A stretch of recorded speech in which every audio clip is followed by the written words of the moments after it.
পরিস্থিতি যেমনই হোক না কেন গাড়ি পরিষ্কার করতে হবে। পরিষ্কার গাড়ি হলে গাড়ি ক্লিন করার পরে চালাইতেই ভালো লাগে। আসলে আমি এখানে যে রাস্তা দিয়ে বের হইতে হয়, এদিকে রাস্তার কাজ চলতেছে, তো গাড়ি পরিষ্কার করলেও আসলে বেশি একটা পরিষ্কার থাকে না, 1-2 দিন চালালে আবার ধুলা বালু দিয়ে ভরে শেষ হয়ে যায়। তো তারপরে কী করার, আর গাড়ি তো পরিষ্কার করতে হবে। গাড়ি আসলে আবেগের একটা জায়গা। হ্যাঁ, গাড়ি পরিষ্কার ওয়াশ করার পরে আসলে নিজে চালাইতে একটা ভালো লাগা কাজ করে। আর আসলে আমি এখন যে গ্যারেজটাতে ওয়াশ করতেছি, এ খুব যত্ন করে গাড়িটা ওয়াশ করে দিচ্ছে।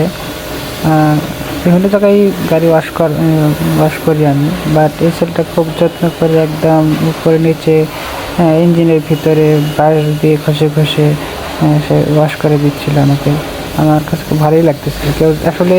কেউ যদি নিজের গাড়িটাকে খুব যত্ন করে পরিষ্কার করে ওয়াশ করে, সেই সময় আসলে নিজের একটা ভালো লাগা কাজ করে। নিজের মতো করে কেউ কিছু করলে ভালোই লাগে।